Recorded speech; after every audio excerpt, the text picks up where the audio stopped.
Assalamualaikum warahmatullahi wabarakatuh. Alhamdulillahirrabbilalamin. Wassalatu wassalamu ala asrofil anbiya wal mursalin wa ala alihi washabihi ajma'in. Amma ba'du. Puji syukur kehadirat Allah subhanahu wa ta'ala yang mana masih memberikan kita kesehatan sehingga kita dapat melaksanakan kegiatan kita. Dan tak lupa selawat dan salam kita hadiahkan kepada junjungan besar Nabi Muhammad SAW yang mana syafaatnya kita harapkan di yaumil mahsyar kelak. Amin ya rabbal alamin. Baik, di sini kami dari kelompok 6 yang beranggotakan saya, Rehan Aryawinata, Miko Ferdiansyah, Putri Ramadhani, dan juga Nur Halisa Fajar ini. Di sini saya sebagai perwakilan dari kelompok 6 akan menyampaikan materi kami yang berjudul Analisis Rasio Profitabilitas. Baik, yang pertama kita akan masuk ke dalam pengertian rasio profitabilitas, yang mana secara simpelnya rasio profitabilitas ini merupakan rasio di mana untuk menilai kemampuan perusahaan dalam mencari keuntungan. Jadi ada 4 akun yang berkaitan dengan rasio profitabilitas ini. Yang pertama itu ada akun laba atau keuntungan, kedua aset, yang ketiga investasi, dan yang terakhir akun ekuitas. Nah, selanjutnya kita akan masuk ke dalam pembahasan manfaat dan tujuan dari analisis profitabilitas ini. Nah, jadi yang pertama itu manfaat ya. Yang pertama itu untuk menjaga stabilitas keuangan perusahaan. Sudah pasti analisis ini berguna untuk itu. Yang kedua itu untuk melihat bagaimana kemampuan perusahaan ini dalam mengukur jangka panjangnya, baik itu utang piutangnya lah. Yang ketiga itu perusahaan ini bisa mengukur nilai investasinya. Yang keempat itu dapat melihat bagaimana kemampuan perusahaan ini dalam menjaga ekuitasnya. Nah, selanjutnya tujuannya itu yang pertama sudah pasti menghitung atau mengukur laba. Yang kedua itu menilai posisi laba perusahaan. Yang ketiga ini menilai perkembangan laba dari tahun ke tahunnya, atau bisa dibilang dari tahun yang berjalan dengan tahun yang sebelumnya. Yang keempat itu menilai besarnya laba bersih, dan yang terakhir itu mengukur produktivitas seluruh dana perusahaan. Nah, baik, selanjutnya kita akan masuk ke materi jenis-jenis rasio profitabilitas. Yang pertama itu ada ROA atau yang dikenal dengan Return of Asset. Jadi Return of Asset ini atau ROA ini pengukuran kemampuan perusahaan antara laba bersih dan juga total aset dalam menghasilkan keuntungan. Adapun rumusnya yaitu ROA sama dengan total profit ataupun total keuntungan per aset dikali 100%. Yang kedua itu ada ROE atau Return of Equity. Jadi Return of Equity ini merupakan pengukuran terhadap laba yang diperoleh atas modal sendiri yang diinvestasikan dalam perusahaan. Jadi rumusnya yaitu ROE sama dengan total profit per ekuitas dikali 100%.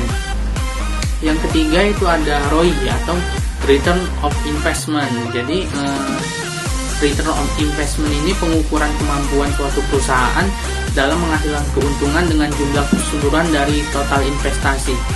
Jadi rumusnya itu ada ROI sama dengan total profit per investasi dikali 100%.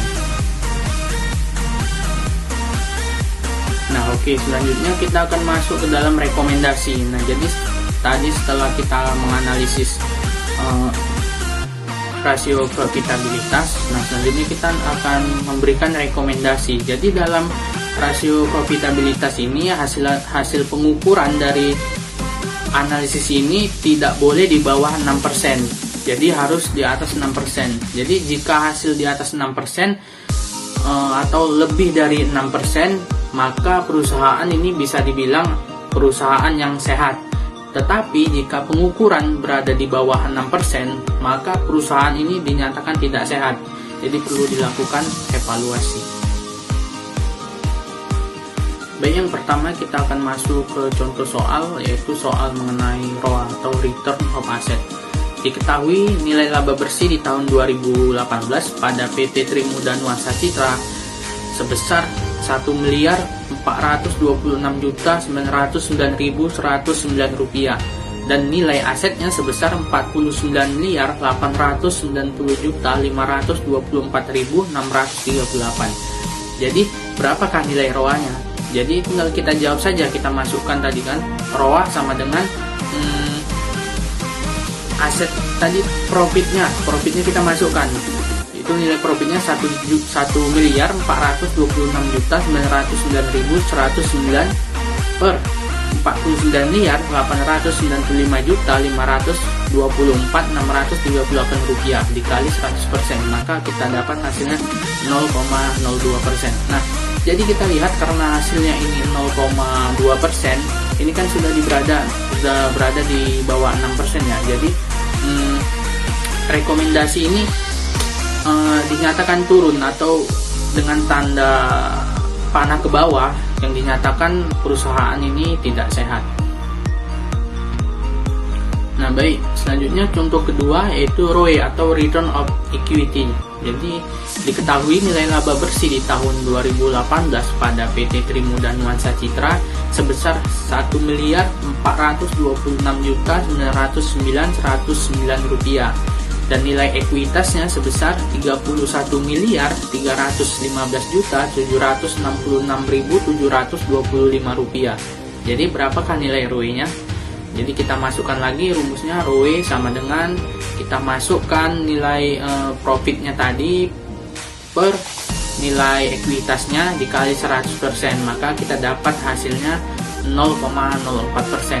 Sama ya, ini karena di bawah 6%, ini simbolnya menggunakan tanda panah ke bawah, yang artinya ini perusahaan dinyatakan tidak sehat. Baik, kita akan masuk ke contoh yang ketiga yaitu ROI atau Return of Investment.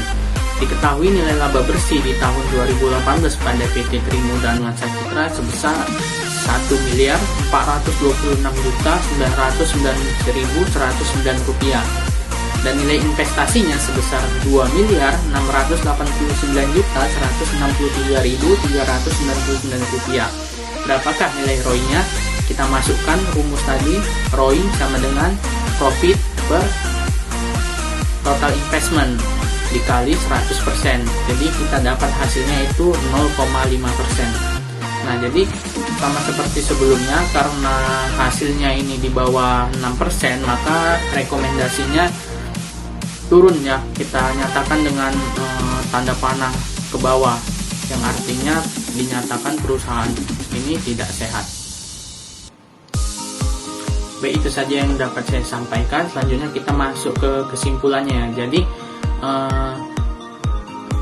materi rasio profitabilitas ini kita akan mendapatkan keuntungan berupa kita bisa tahu bagaimana keadaan aset kita, keadaan investasi kita, dan juga ekuitas kita. Jika berada di atas atau sedang naik, kita bisa menambahnya, sedangkan jika turun, kita bisa menguranginya, atau bahkan stagnan, kita akan tetap berada di situ.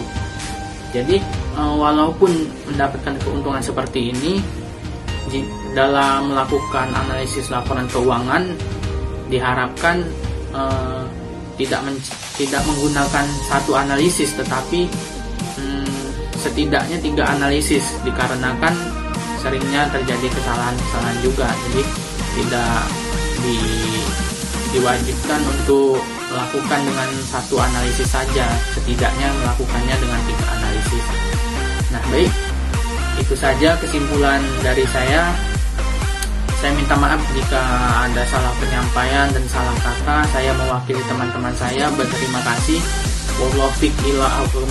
Wassalamualaikum warahmatullahi wabarakatuh.